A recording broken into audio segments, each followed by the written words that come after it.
વિદ્યાર્થી મિત્રો, એક પ્રશ્ન રિપ્લેસ માટેનો જે ઘણા બધા વિદ્યાર્થીઓ પૂછે છે, તો આપણે આ રિપ્લેસ ફંક્શન જે છે વર્ડ ફોર્મેટિંગમાં એના વિશે થોડીક ચર્ચા કરીએ.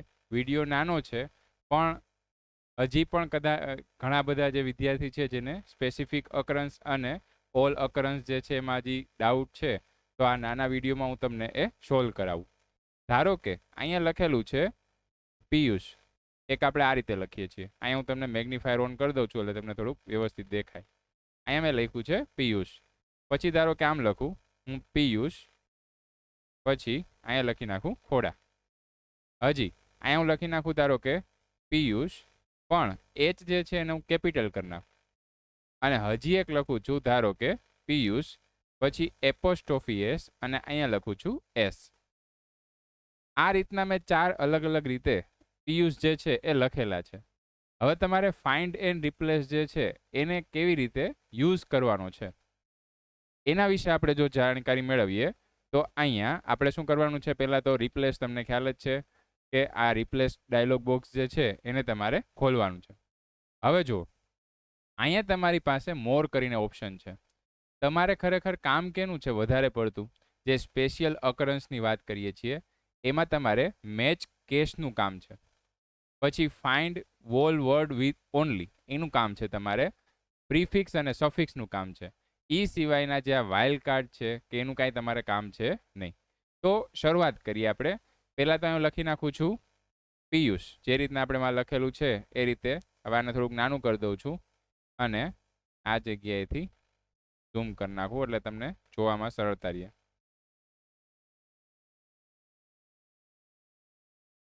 અહીંયા આપણે શું કરવાનું છે, આ જે લખેલું છે એના ઉપર તમારે ફોકસ કરવાનું છે.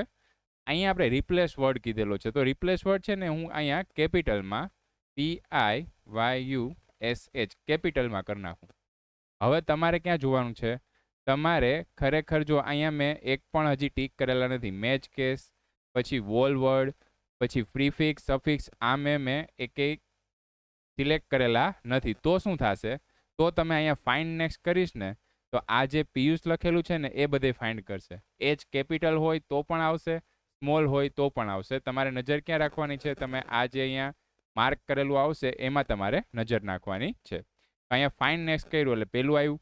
એના પછી જો અહીંયા પિયુષ ખોડા લખેલું છે પણ આ મેચ કેસ થાય છે કે નહીં પિયુષ, તો ઈ આવી જાય છે. પછી અહીંયા આપણે ફાઇન્ડ નેક્સ્ટ કરીએ તો આ પણ આવી જશે, એચ કેપિટલ છે તો પણ. અને એના પછી જોઈએ તો આ એપોસ્ટ્રોફી એસ વાળું પણ સિલેક્ટ થઈ જશે. આટલો તમને ખ્યાલ આવ્યો.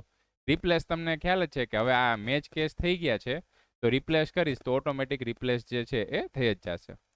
હવે હું તમને એમ કહું કે થોડુંક સ્પેસિફિકમાં તમને કીધું છે કે તમે આ જે પિયુષ જે છે એને તમારે ચેન્જ કરવાનું છે સ્પેસિફિક અકરન્સમાં.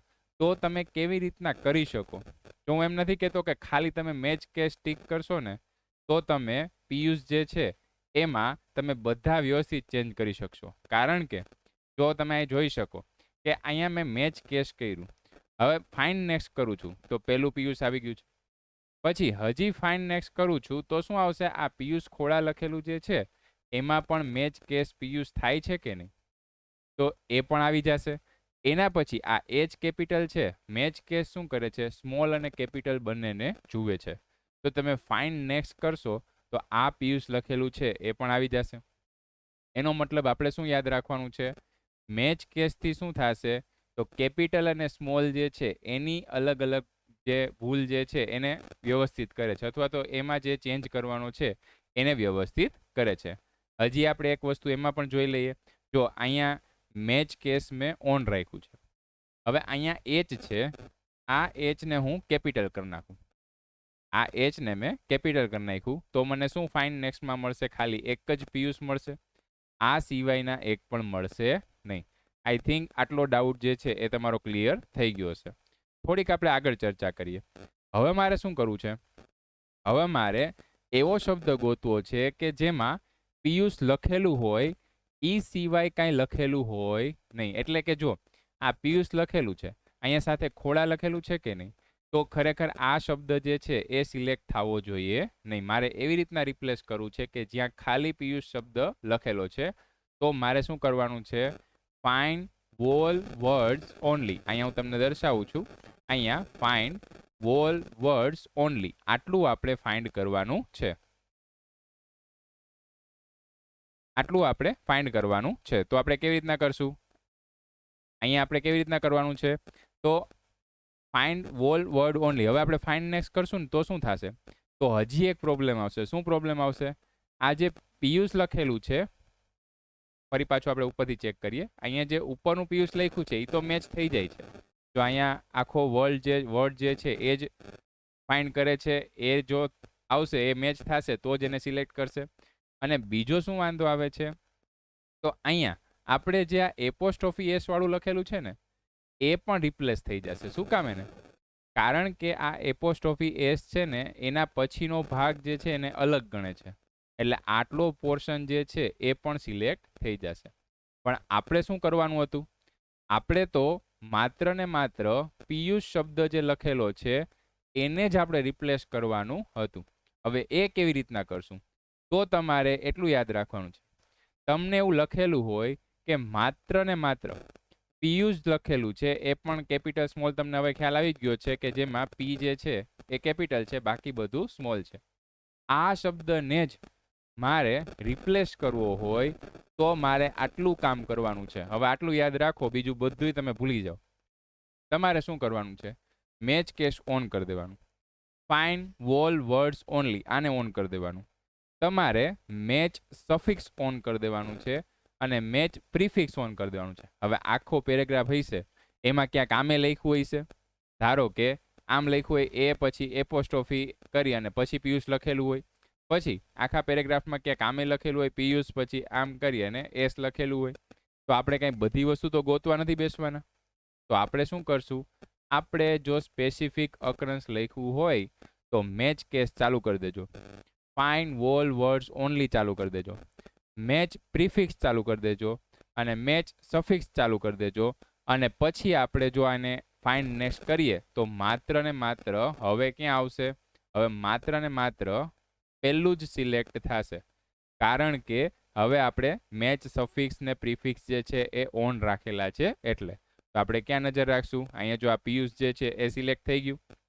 એના પછી ફાઇન્ડ નેક્સ્ટ કરશું તો અહીંયા આપણી પાસે બધા મેચિંગ જે છે એ પૂરા થઈ ગયા. હવે તમારી પાસે આના રિલેટેડ એક પણ ક્વેશ્ચન વધેલો રહેશે નહીં. એ સિવાયના એક પણ વસ્તુ જે છે એ કામની નથી. હવે બીજી વસ્તુ છે કે તમને જે આ પિયુષ લખેલું છે એમાં આપણે કેપિટલ પિયુષ લખી નાખ્યું. હવે શું કરવાનું છે? તો આમાં કંઈક ને કંઈક ઇફેક્ટ આપવાની પૂછાય કે ભાઈ આ જે પિયુષ લખેલું છે એને તમે હાઇલાઇટ કરો, અથવા એને બોલ્ડ ઇફેક્ટ આપો, એને સ્ટ્રાઇક થ્રુ આપો, એને ડબલ સ્ટ્રાઇક થ્રુ આપો. તો એને કેવી રીતના આપી શકશું આપણે? તો એના માટે આપણે ફોર્મેટમાં જવાનું છે.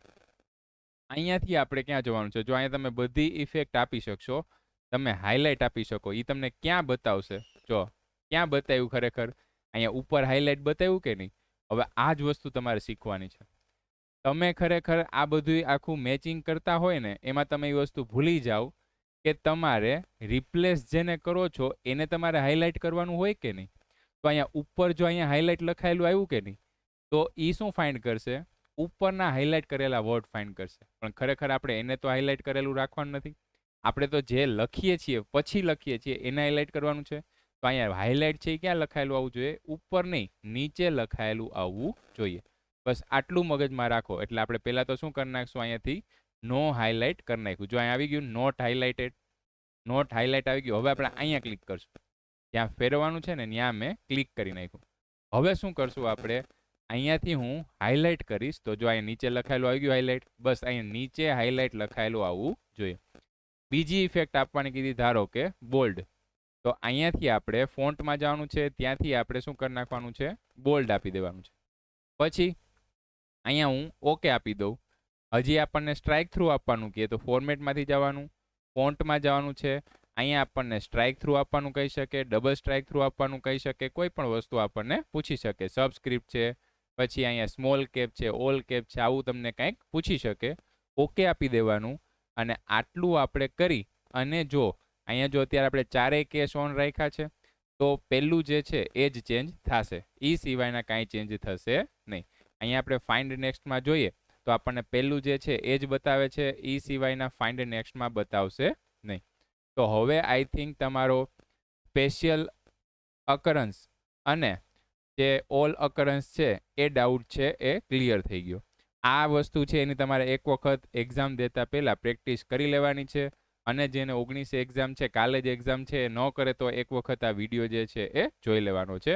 અહીંયા આપણે આ રિપ્લેસ આપી દીધું તો એક જ રિપ્લેસમેન્ટ જે છે એ આવ્યું છે. ક્યુ આવ્યું છે? આ એક જ રિપ્લેસમેન્ટ છે એ ક્યુ આવ્યું છે? અહીંયા આપણે જોઈ લઈએ તો જો ડબલ સ્ટ્રાઇક થ્રુ ઇફેક્ટ આવી ગઈ. તમારે ક્યાં જોવાનું? અહીંયા જોવાનું છે. કઈ કઈ ઇફેક્ટ આપણે આપી હતી? એક તો બોલ્ડ આપી હતી, જો અહીંયા બોલ્ડ થઈ ગયું છે. પછી નોટ સ્ટ્રાઇક થ્રુ, અહીંયા સ્ટ્રાઇક થ્રુ જે છે એટલે સ્ટ્રાઇક થ્રુ આપણે કાઢી નાખી હતી આપીને, અને ડબલ સ્ટ્રાઇક થ્રુ આપી હતી એટલે ડબલ સ્ટ્રાઇક થ્રુ આવી ગઈ. પછી હાઇલાઇટ જે છે એ હાઇલાઇટ ઇફેક્ટ પણ આવી જાય છે. તમે આ જે છે એ ટ્રાય કરી લેજો એક વખત. હાઇલાઇટ ઇફેક્ટ જે છે એ પણ આવી જશે. આવી રીતના આપણે આની પ્રેક્ટિસ કરવાની છે. પછી શું થશે તો તમે આમાં તમે પ્રેક્ટિસ કરશો ને 3-4 વખત, તો એક ટાઈમે તમને કાંઈ પણ બતાવશે જ નહીં. તો તમારે નવી ફાઇલ લઈ લેવાની અને પછી પાછું આ રિપ્લેસ જે છે એને પ્રેક્ટિસ કરવાની છે. તો આઈ થિંક આ તમારો જે નાનકડો ટોપિક છે રિપ્લેસનો, પણ બધાને સ્પેસિફિક અકરન્સ અને ઓલ અકરન્સમાં વાંધો આવતો હતો અને બધા વિદ્યાર્થીઓએ ટેલિગ્રામ ચેનલમાં કીધેલું હતું. તો આપણે આ જે રિપ્લેસ જે છે એ કેવી રીતના કરવું એ મેં તમને શીખડાવ્યું. હાલ આપણે આટલું રાખીએ છીએ. આભાર.